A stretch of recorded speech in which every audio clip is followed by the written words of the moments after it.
Yo, go, go, go, go, go, go, go, go.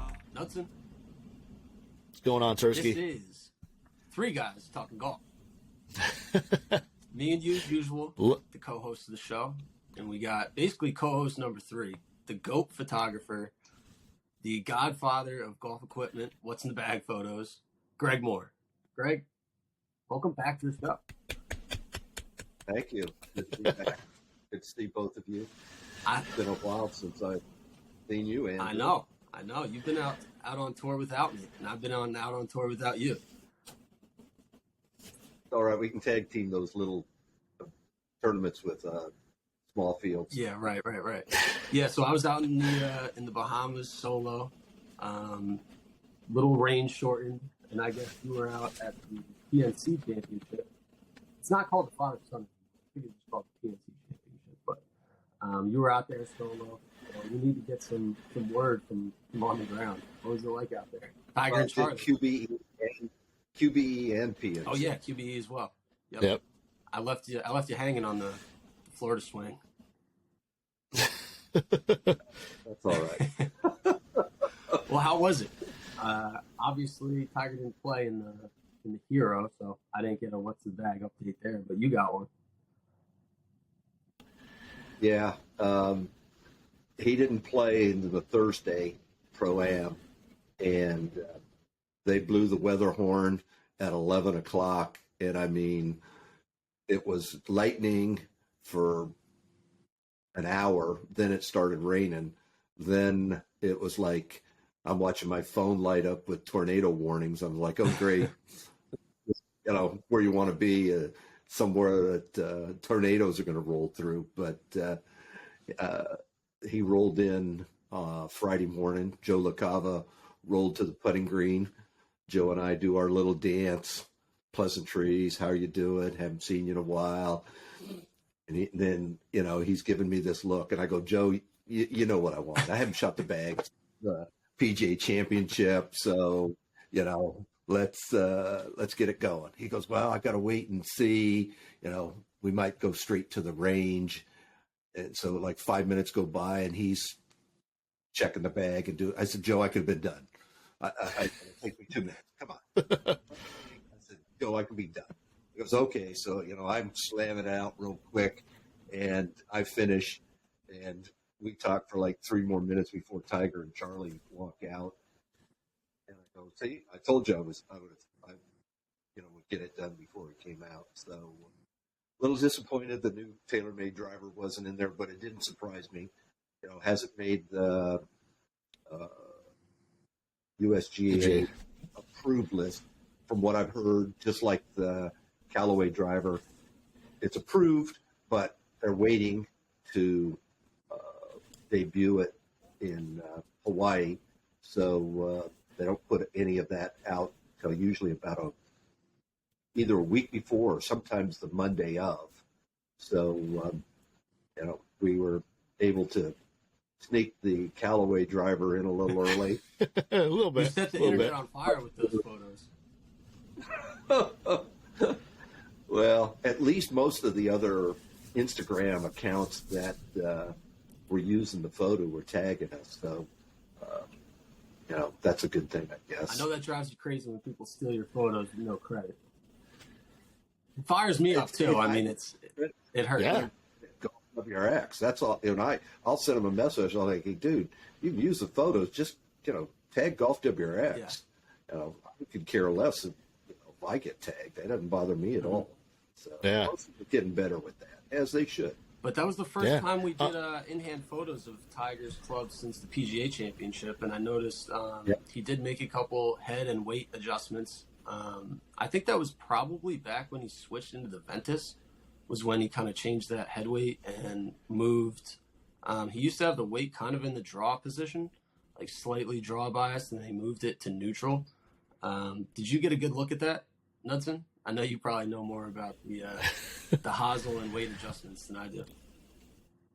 Well, it depends because the one difference, and the D amount of D plus limited that he was playing before, Like I've hit the shaft. It's a really good low launch, low spin shaft, but it's been a long time since I've hit it. But the new the Ventus Black is just like slightly counterbalanced. So in terms of moving like a little weight around, whatever, it probably is because the head probably does feel a little different to him being slightly counterbalanced. And then also, depending on, spin and launch for him, that could warrant the hosel adjustments. I mean, it is a shaft change. It's a shaft that's low launch, low spin, but it is different. So, if something was, just slightly off or just trying to tweak those numbers to make them just right, that you could see the change. But I'm not shocked at it just because that shaft is, a little bit different than what he had before. And then Greg got great photos of the putter. It's always cool to see that sweet spot wear mark, and then he was actually going with some lead tape on the back of it. Greg, do you ever get nervous still holding that putter, knowing that it's worth probably $50 to $100 million? Or are you business as usual? Business as usual. I can tell you from the first time to this time, there's no nerves. The only time I was ever nervous was shooting Phil's putter over blacktop because Bones was like, "Don't drop it." And until then, I hadn't even thought about dropping it. But then all of a sudden, I'm like, "Oh my gosh!" Now you say that, I was like, "Oh, just don't drop it." But no, I've shot Tiger's putter so many times, and he made a change in the putter grip. You did a nice article on that about the possibility of, since Ping has probably made a little adjustment in the style of grip he used to use to the Scotty grip, and why he needed to add more weight. And everybody speculates that when the greens are a little slower, and I don't know that they were necessarily any slower at PNC. I mean, they're not U.S. Open speed. They were speedy enough, especially get them going a little down grain downhill. You saw some guys rocket some putts by. So I think it's more a difference in the grip weight than anything. Yeah. What was it like just being in Tiger's presence these days? Because I was out at the Bahamas and he could barely walk, and it was kind of sad almost. I just felt for him like he couldn't get around the way he wanted to. Was he still looking kind of hobbly out there? Well, and I didn't watch. Well, of course, he didn't play in the Bahamas, but to me, looked like he was walking a lot better than what I saw at the PGA Championship. And I didn't go out on the golf course and track him down at St. Andrews, so I didn't see kind of how he was moving there. They do let him ride golf carts at PNC because it's considered a PGA Tour Champions event. And so they brought the cart over towards the putting green for him, and he didn't ride the cart over to the range. They put the bag on, and I think Joe might have driven it over. But most of the time he was in the cart on the golf course.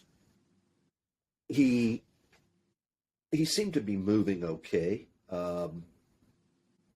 He was in really good spirits. I standing there talking with Joe when he came out, so I kind of backed off a little bit. I talked to Rob a little bit about trying to shoot Charlie's bag. I joked with him when he told me, "Nah, Tiger has said that he wants to hold off on that." I go, "You do know Tiger doesn't have to do anything social media. If I shoot and post Charlie's bag, he will win PIP again."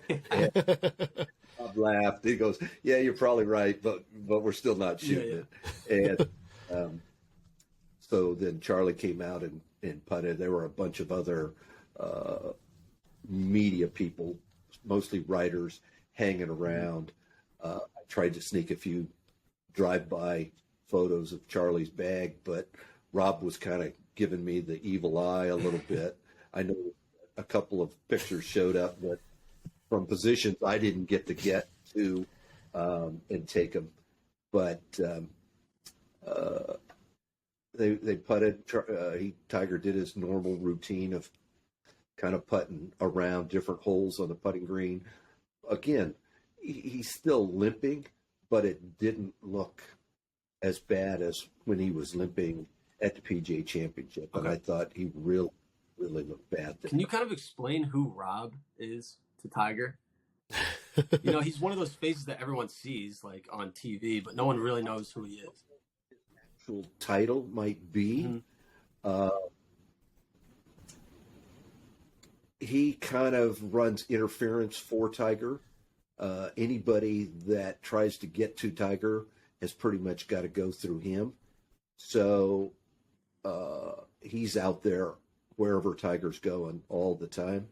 And I'm sure he must work for Mark Steinberg and the organization. He really looks after Charlie when Charlie's there. So he's going to make sure nobody's going to ask Charlie anything that might be, I don't know if inappropriate is the right word, but that they feel he shouldn't be asked or shouldn't be expected to answer. And most everybody that's full-time media knows who he is because they dealt with him or seen him with Tiger and know they're going to deal with him. So again, I don't know what his actual title is. Handler is probably the wrong title, but he's kind of a go-between. Yeah. I would say I would probably call him like his right-hand man.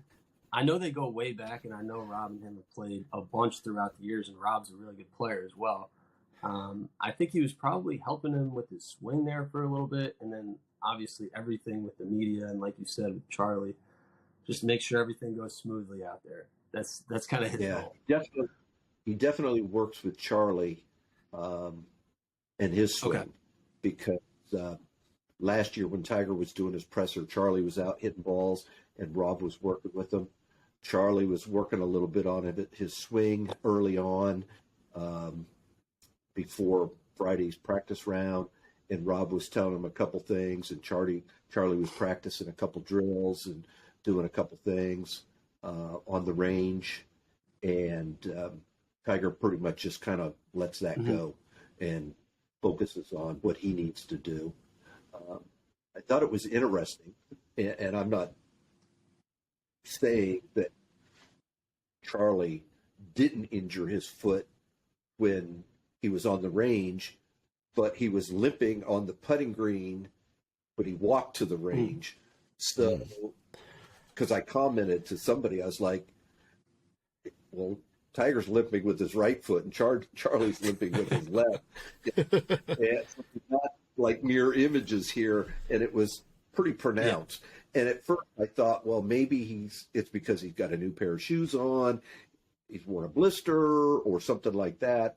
There were a number of people that commented that he twisted his ankle on they said practice range, and maybe it was put out that it was practice area because, like I say, I saw him limping as he walked off the practice putting green to go to the range before he even hit a shot. Now, maybe they hit balls, Thursday down in Jupiter, and then up yesterday morning, or Friday morning or something like that early. I don't know. But he was limping. It was pretty pronounced. It wasn't like, an act or anything like that.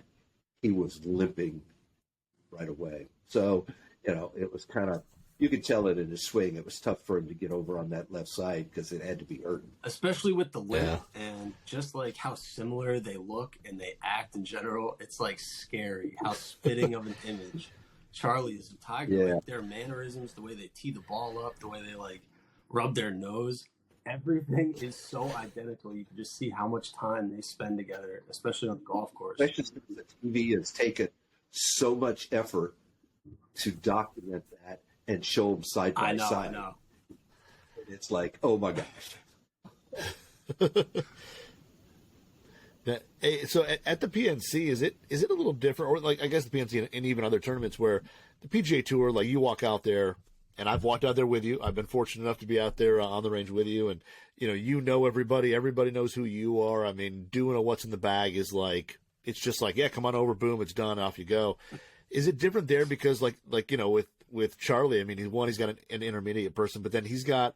Does he have Joe's son on the bag again? Lacava's son on the bag again as his caddy, and you're dealing with a lot of people who you've kind of never dealt with before. You know, whether it's caddies or players or whatever. Is it a little harder or to get what's in the bags, or is it a little different feeling when you're doing what's in the bags at tournaments like this that don't necessarily just have full PGA Tour players that you know really well and have relationships with?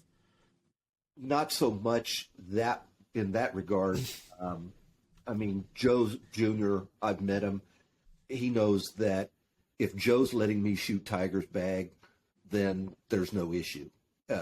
Now, again, I asked Joe last year after I did his Tiger's bag, could I do Charlie's bag? And he was like, you need to ask Rob. Yeah. So I even asked Joe this year, it was right straight to Rob when he came out.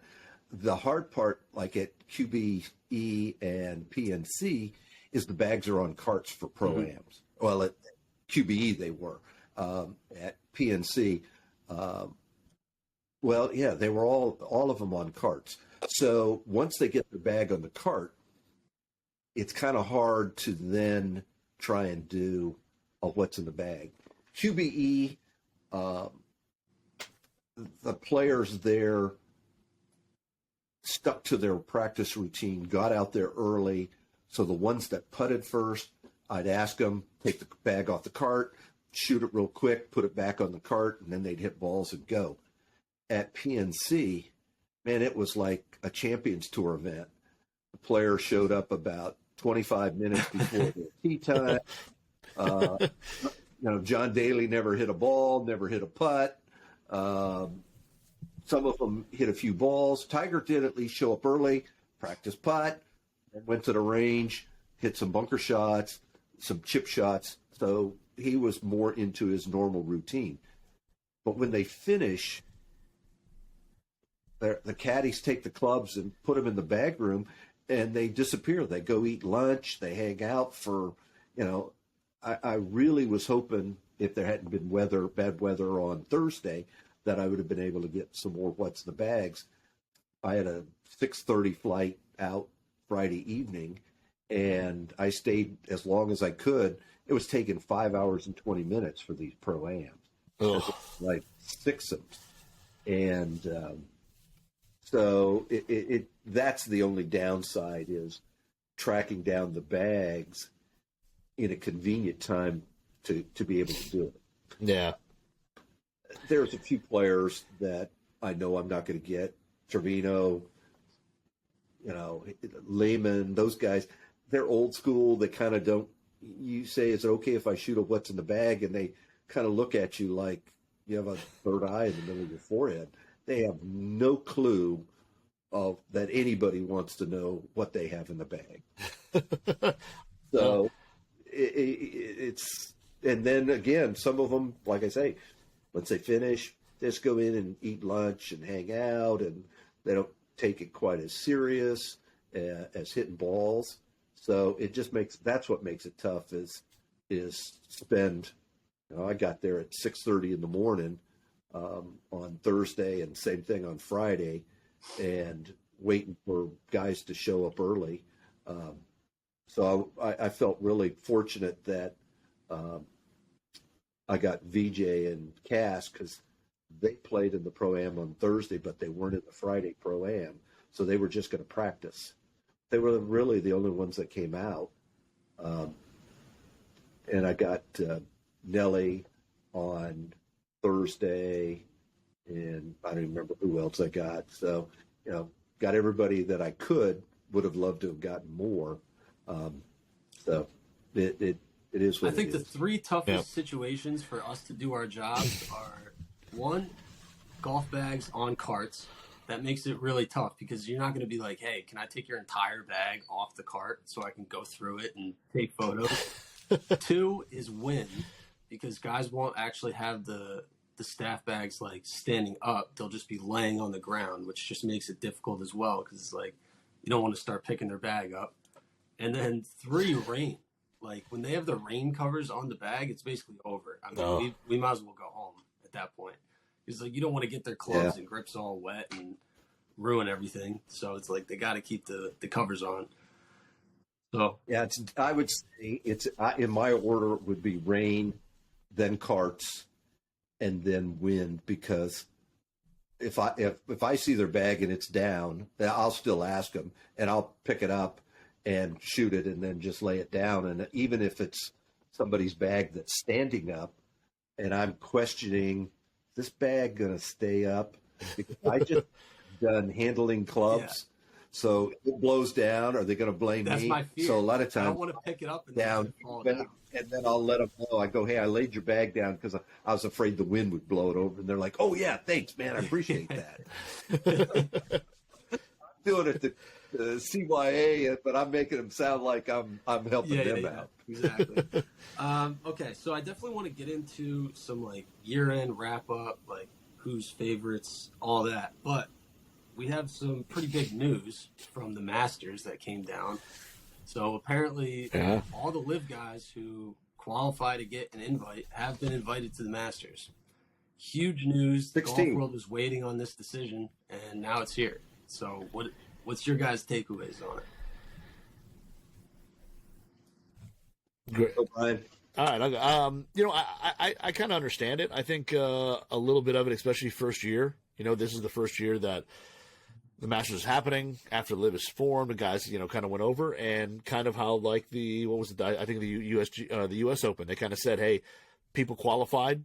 Those qualifications are there. They're qualified, and they're going to play. And I think the Masters that's worth, that makes sense, to have players who qualified regardless of what their status is currently, in a sense. They qualified. The Masters is not a PGA event, so they are free to do whatever they'd like. So I think guys who qualified, especially some younger players who may have, be on that list that go over and get their either first chance to play or something like that, I think is pretty big. And honestly, there's a lot of former champions over on that LIV tour right now. And I think it would be weird to see a Masters tournament without a lot of those names on that board and, not at the, champions dinners and the par 3 contests and all kind of the famous, things that go on that make the Masters the Masters.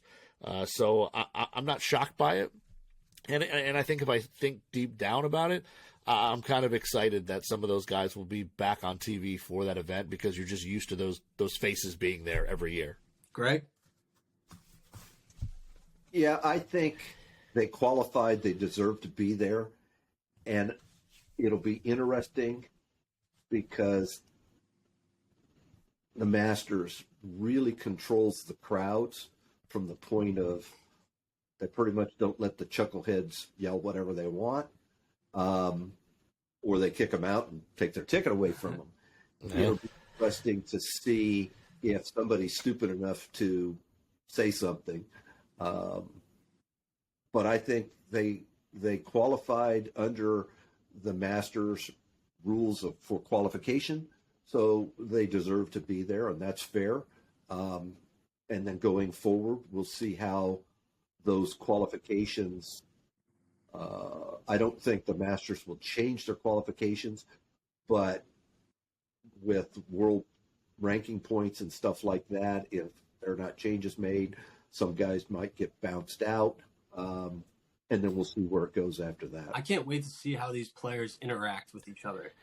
I mean, we saw like some Scotty Scheffler, Cam Smith little beef that happened last year, but the Masters is going to be kicked up. And these press conferences are going to be so interesting. All the interview questions they're going to have to deal with, the LIV guys up there, the PGA Tour guys. I think that interaction that we took as, guys not liking each other or whatever, maybe got blown out of proportion. But there are some that have gotten kind of nasty to others. It will be interesting to see. Yeah. It'll be interesting to see how things go. I mean, this was such a landmark decision, I feel like, from the Masters, because now it feels like, why wouldn't a top player who's going to get a bunch of money up front, like, what's deterring them from going to the LIV now? I think some of those guys were waiting to see a Masters decision before they made their decision. Because if the Masters Well, is like, hey, no live guys, then it's like, all right, I got to go to the PGA Tour if I want to play the Masters. But now you could just play it if you get enough world ranking points. Well, I could see if it was somebody who's a past champion, Yeah. but there still hasn't been a decision made on the world ranking. So, like, That's true. so, uh, who was it that just barely squeaked in 50th South African? He played down in the event in South Africa, and Louis Oosthuizen. He had been 49th, then was 51st, played in the event in South Africa, and just squeaked in at 50th. But there's a good chance. Like, I think Kevin Na is in, and he's like 47th or 8th. Well, Man. they're just going to get bumped out of that top 50. And so if you're somebody who's 78th in the world, you're going, well, if I go, I'm not going to be getting any world ranking points right away anyway until a decision's made. I'm not getting in the Masters. Cam Smith getting in because he's got 5 years for winning the Open Championship. We've got Brooks Koepka. He's got next year, 2023 and 2024, off of his 2019 U.S. Open or PGA win, whichever one was the latest win, and then he'll be out. Then you've got Bryson DeChambeau. Now, he's got one more year for his. He's got till 25 for his U.S. Open win. So a guy like Phil or Sergio or DJ or Patrick Reed, they're past champions. They're in. You're good. So, yeah, they're good, but I don't know. We'll the next big announcement will be any kind of decision is made on world ranking points, I think.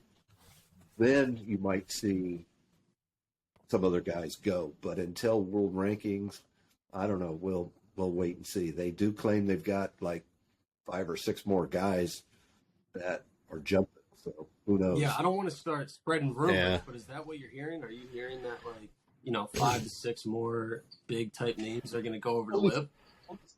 What's that? Only I've read, either through social media or articles that golf writers have speculated on, and they're not naming names. So that's to be determined, I'm sure. Okay, fair enough. I thought we were going to get some inside info from you. I'm not hearing anything from players, and even if I was, I'm sure not saying anything. But I'm not.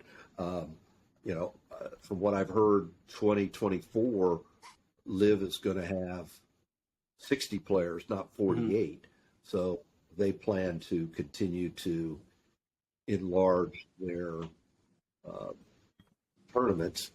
So what happens to the guys who went over early and then more people just keep stacking on to the Live roster, and then say you're like the 73rd guy on the Live Tour, now you're ruined your PGA Tour. Get bumped out, they're required to play Asian Tour events, what I've heard. Live put money in the Asian Tour. Oh yeah, that's true. That's how that Ogletree, Andy Ogletree, first one in London, then never, what did he shoot like 25 over or something? Rounds. Took his $250,000 and then found out he didn't have any place to play, and then he just won an Asian Tour event. So I don't know if you get bumped out and you do well on the Asian Tour, you get moved back in. I'm sure if you're a big name, there's a no cut clause. Like Phil, as poorly as he's playing, is not going to ever be out. Yes, that would be my. That would be savage if Phil got kicked off the Live Tour after all that. He's playing up. As long as he got his money, he wouldn't care. I wouldn't. I guess. Still, that would be wild. That's true. Okay. I said we start getting into some year-end wrap ups. Greg, maybe we'll tell some stories or something. I don't know. We'll see. We'll see what happens. I'll just throw some questions out and see what happens. I say we start with favorite event of the year, just for like you to be at, Greg. Like, what was your favorite event from this year, and any stories that stick out from that week? And I'll try to answer these as well. Well, normally, in a normal year, I like Harbortown, just because of the vibe. In the past, even for me, from the Masters to there, I've always said I felt like an unwelcome guest at Augusta, and then you go to Harbortown, and it's like low key, everything's mellow. But this wasn't a normal year in that I went back for the 150th anniversary of the Open Championship at St. Andrews. So other than traveling with you, that would be the highlight of my year. All Tursky's lost bags and whatever else. That's on him. Just him never being ready to go. But I was never more than 5 minutes late. 5 minutes Every time I would be like 4 minutes late, but never more. Me and Greg traveling together is like so interesting. We're funny. We just run on different schedules, and we just have like different ways of going about life. So many scoops as I'm at the golf course before the sun comes up, because something might happen. Tursky's just like going to sleep at that time. I'm definitely more of like show up at 9 or 9:30, but then I like staying until like sundown. You're more of like the early riser, get everything basically before lunch. I mean, you're pretty much done before lunch. You. And then I just late have a too. different tactic. You just stay up late. I just stay up super late writing. It's like, especially in Scotland, I was just running on fumes, because it was like I was up until 4 a.m. every night writing or doing TikTok edits or whatever. You wanted to get going early, so I was just like, all right. I mean, let's just keep going. That was just pure content. I had a great time over there. I know we joke about how hard it was for us to get along and stuff like that, but I would say that was my favorite event of the year, and probably like the coolest thing I've done just at the job in general. The Scottish and the Open back to back. Yeah, doing that back to back. I got you to listen to some rap songs and all that stuff. I mean, we had a good time. We did a podcast in the hotel room together. That was a little much, but we got through it.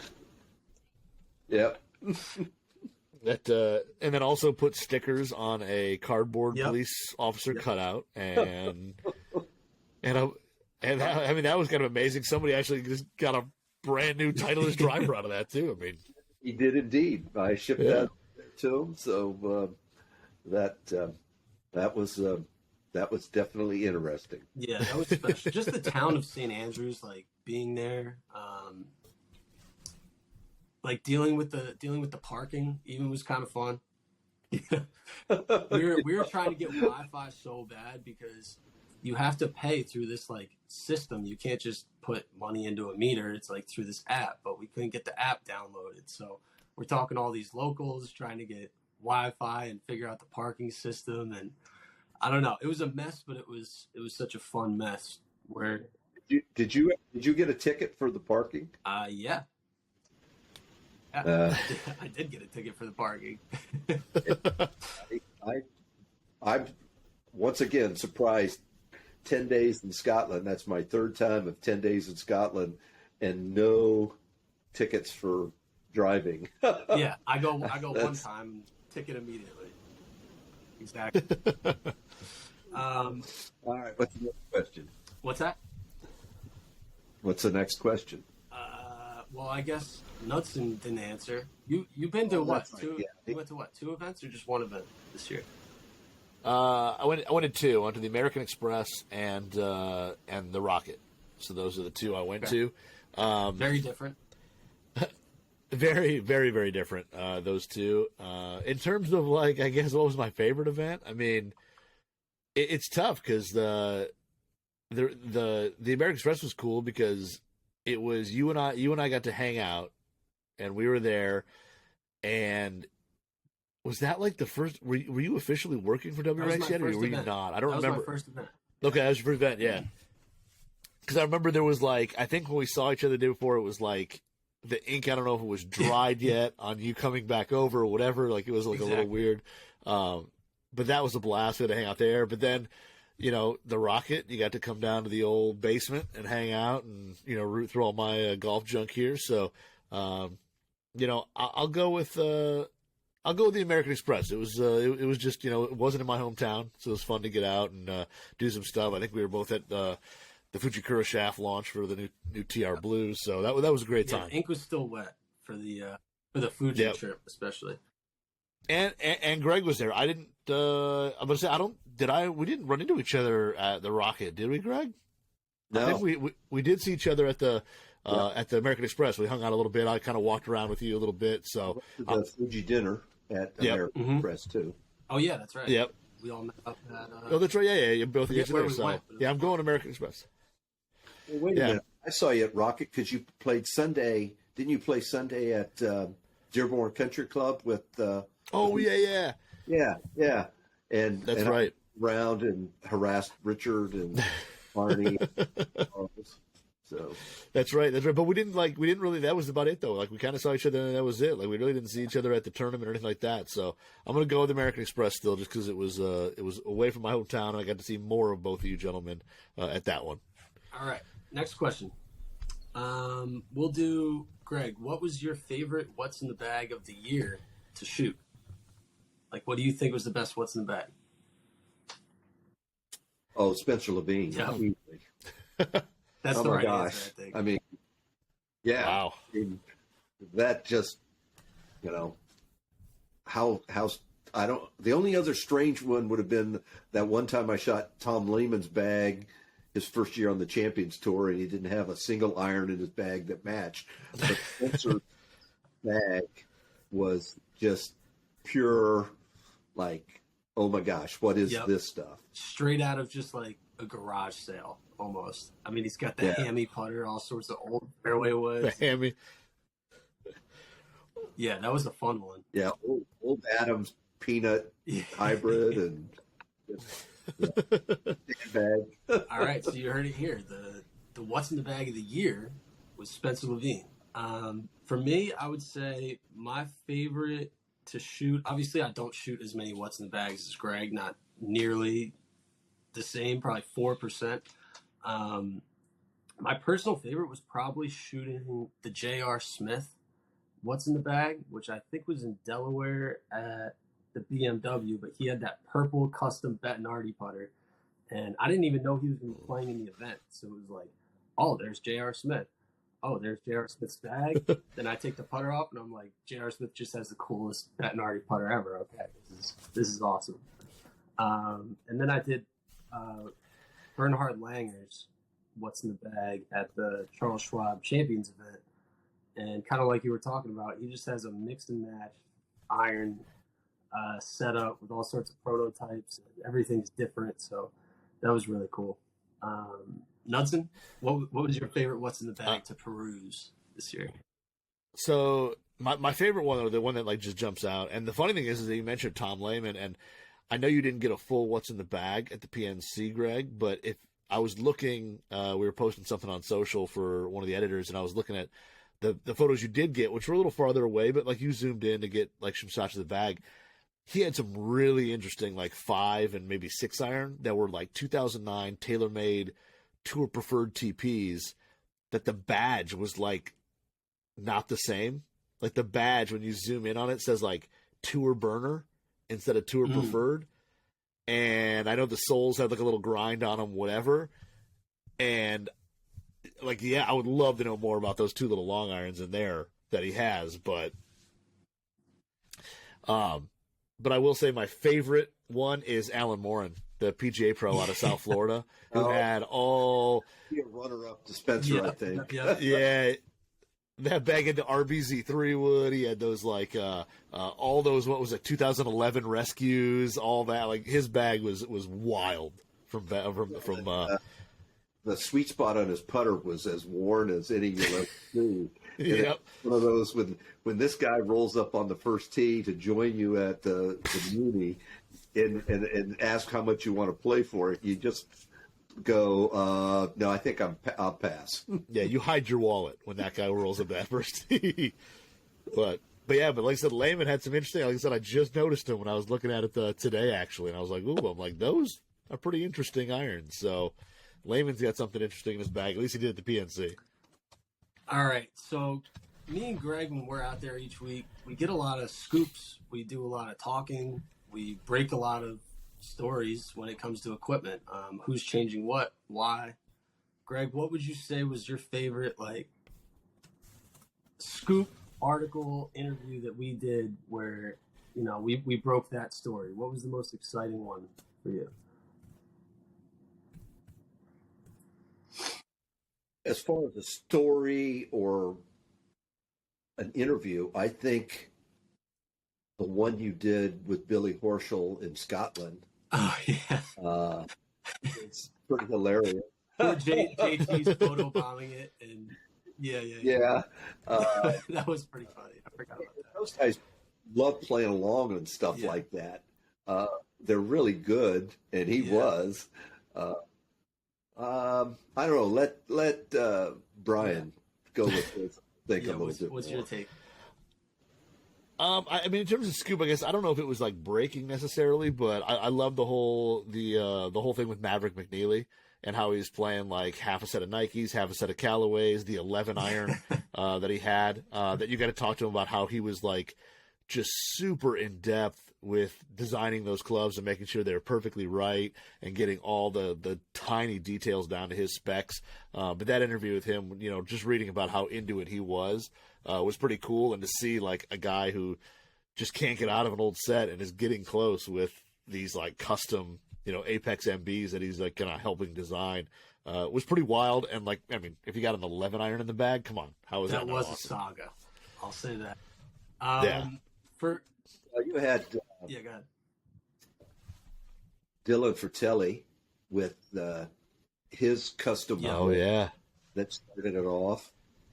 If you want to go with a story that kind of blew up in our face, I guess Hideki's 3 wood. I was gonna say, I think my favorite is just that week in general because all the Hideki craziness happened, and it was also like the Cameron Tringali, Adam Scott irons. Where I took the what's in the bag of Adam Scott the day before. He's got Titleist irons. Tringali shows up the next day. He's like, those aren't the irons he had in the bag. And me and Greg are like, all right, Cameron. I don't know what you're talking about, but we just did it. And he was right. That was when Adam Scott switched into his custom Euros. You got him like Monday afternoon at like 6:30 in the evening. And like at 8:30, Tringali rolls out Tuesday morning and he goes, hey, those aren't the right irons. I was like, what are you talking about? You got them like at 6:30 last night.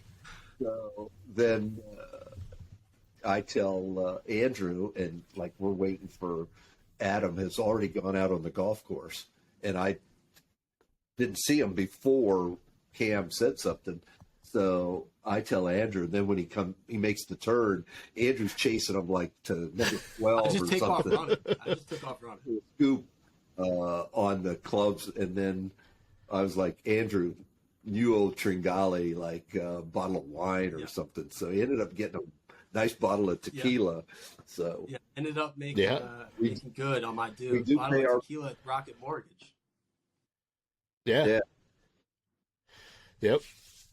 I remember you said something about you owed him that, and I was like, I was doing I was at this PXG thing, and he came walking in to talk to some Detroit public school kids, and I was like, Tringali's sitting right in front of me, and you're like, oh crap, I owe him a bottle of tequila, and then the whole saga of getting that to him. So that was a good one. Funny. And I had seen Cameron like 4 other times since then, and it was like every time I saw him, I was like, oh my god, I owe him, I owe him wine or tequila.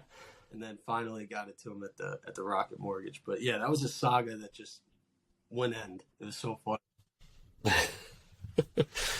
Okay, let's move along to me and Greg. We do a lot of talking about food while we're out there, I wanted to ask, what was your favorite meal this year?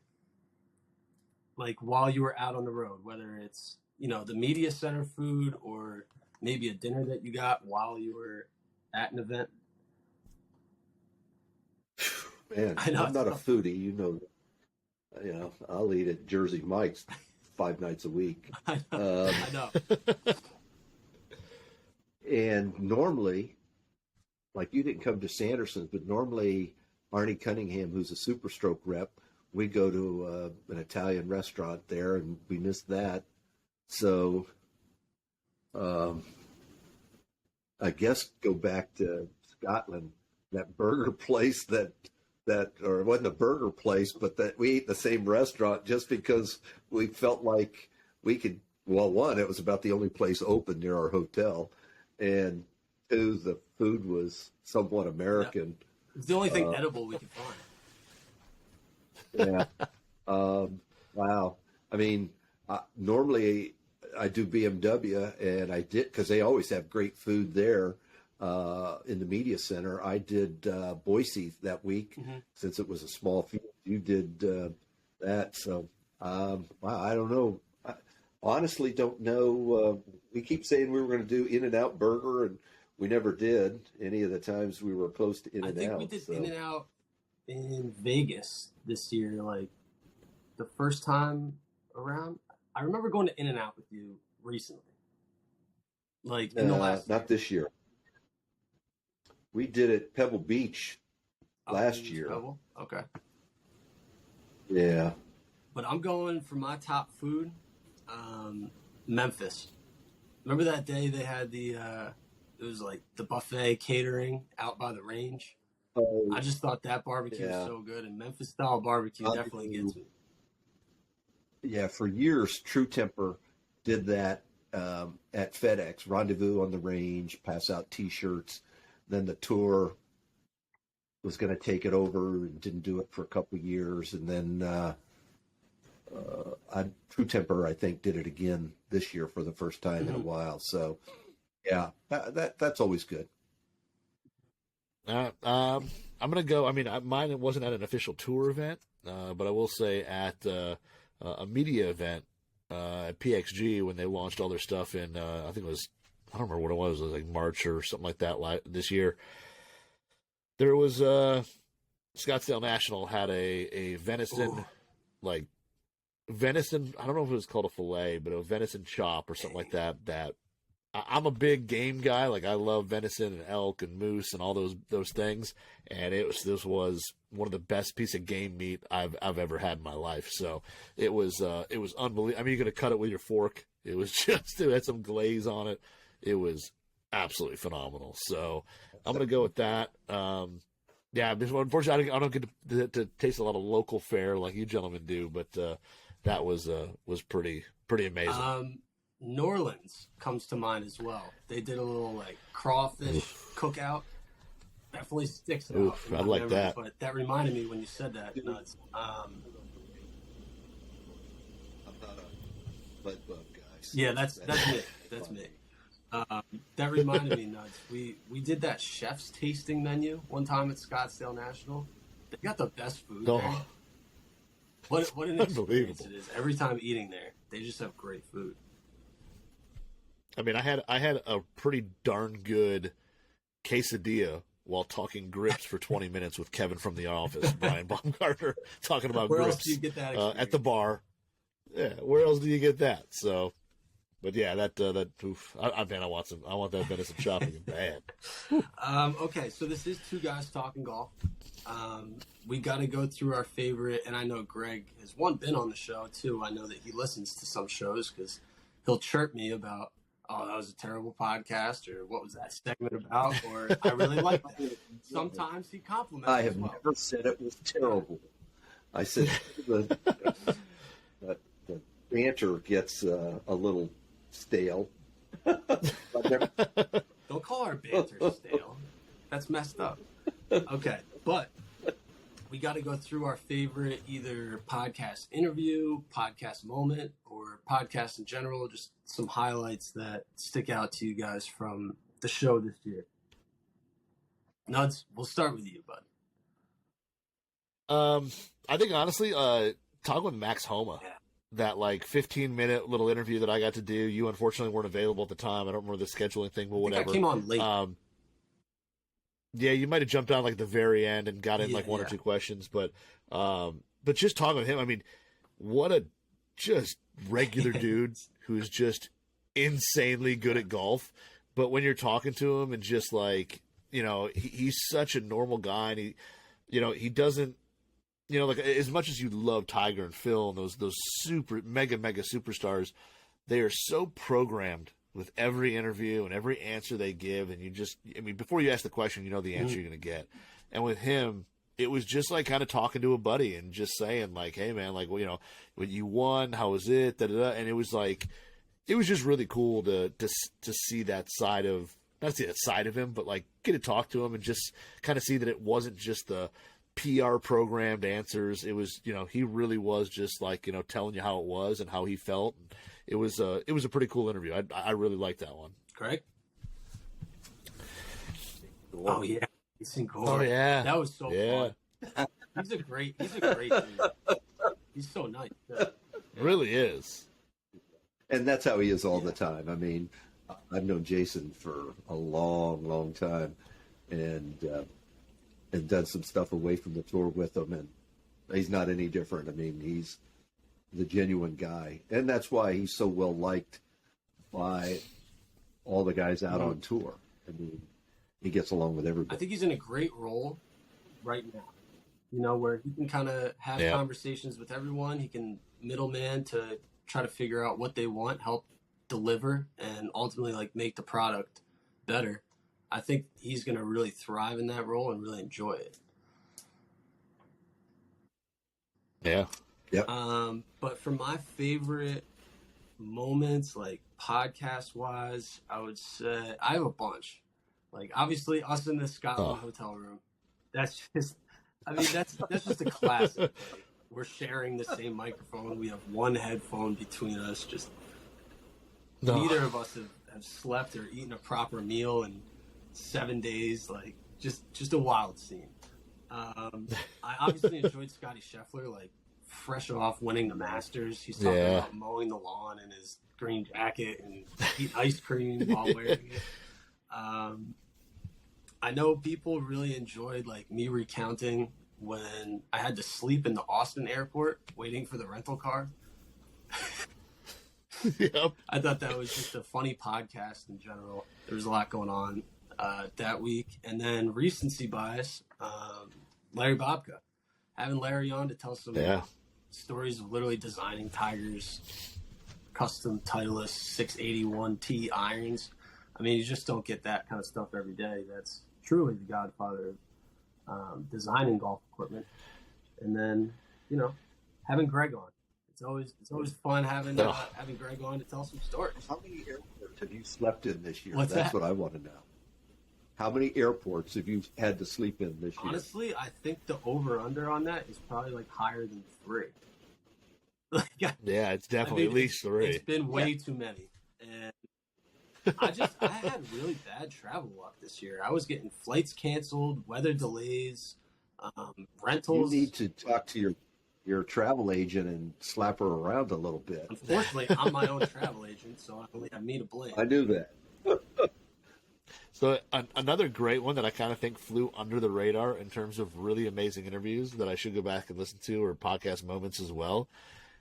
David Carey, Mr. 57. Yeah, he was awesome. That guy, he killed it. And he had COVID. He had COVID. You could tell he was just dying. And he had once you realize like his your dry European sense of humor, like he was absolutely. We should invite him back because he was a really fun guest to have. Oh, like he talked about that round he shot 57 and how he left shots out there. It's like okay. You know who you need to get on is Robert Bach. Oh yeah, he's a big GolfWRX guy too, right? Oh my gosh, yes. I shot who's Matt Wallace's bag, and on it he had alignment stick cover and it said Robert Rock Academy. Mhm. So I shot it, and I told him I shot it. He goes, "Oh, Robert's on there all the time. He's off WRX." And I said, "I know. The first year I did the Scottish Open, I'm walking past like the tournament trailer, and he comes out and he sees me and he goes, 'Are you the Golf WRX guy?' And I go, and I honestly really didn't know who he was. And I go, yeah, he goes, 'You shoot all the what's in the bags?' I go, 'Yeah.' He goes, 'I'm Robert Rock. I'm on there all the time because you get all the new stuff like weeks or months before we ever see it in Europe. So I just check out everything that you shoot.' I mean, he's the biggest golf WRXer. I mean, we got a lot of them, Charles Howell and Jason Gore. I mean, there's a ton of guys that are, even a lot of the young guys. It's a lot more than people think. I mean, I'll have conversations with guys all the time, and it's just like, you know, they'll hint at something, or they'll be like, 'Oh yeah, no, I saw it online.' It's like, I know where you saw it. I'm standing there by the putting green, and Daniel Trevino is walking to his cart. He walks by me, and then he turns around, he stops, he goes, 'Are you the guy that shoots all the what's in the bags?' And I go, 'Yeah.' He goes, 'I spend way too much time every day. I'm supposed to be I shouldn't be saying this, but he goes, I'm supposed to be working, and I'm on the website all the time looking at the latest what's in the bag or whatever.' And I hear that all the time, not just people in the gallery, because I'll hear it from guys that are there watching the pro-am stuff. Players, it's a big following. But we should try and get Robert Rock. Should. You should be on that episode too, and we'll do a little dual interview. Have Robert Rock on. I assume he won't be wearing a hat when he comes on the podcast because he never does wear a hat. Best hair on tour. Best hair on tour. Yeah, it's bad. Not too much competition either. No. Well, as we wrap up the year, Greg, I want to speak on behalf of probably the listeners and just all of Golf WRX in general. We appreciate what you do year in, year out, week in, week out, just providing the photos and information that people really want to see. You basically supply the golf equipment industry at large with the information everyone wants. So we appreciate what you do out there. I want to say thank you to everyone who listened, welcomed me back to Golf WRX this year. It was a hell of a time. I mean, we had so much fun this year. Me and Greg just tag teaming, me and Nuts bringing the show back. Like, just had a great time. Yep. Really excited for next year just to keep it all going. We had a good time even when you weren't with Golf WRX. That's true.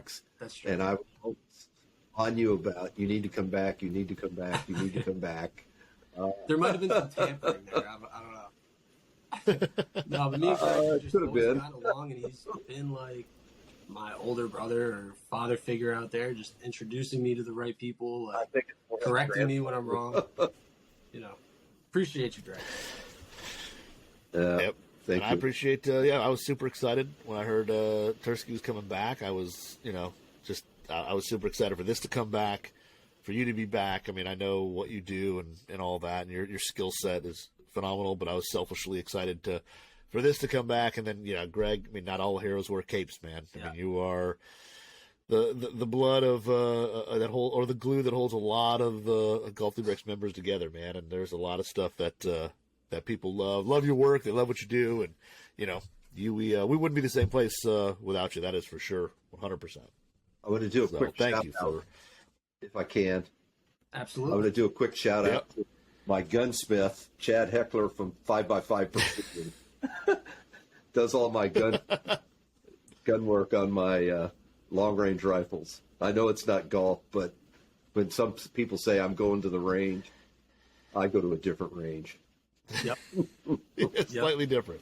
I know that if Greg had it his way, we would be doing a gun podcast instead of golf podcast. But But hey, maybe you could start up two guys talking guns if you want. yeah, I bet you get better. The letters don't change than we get on this show. A lot of those guys out on tour, they like that. We'll work on getting you guys some guys to talk to next year. Yep. Well, Yep. we look. right, I we like look it. forward to Boy, 2023. coming on the show. What's that, Craig? Sorry. I said, thank you. I enjoy coming on your show. I don't necessarily want to be a regular, Hey. but popping in every now and then and Yeah. telling a few stories and laughing a little bit's a lot of fun.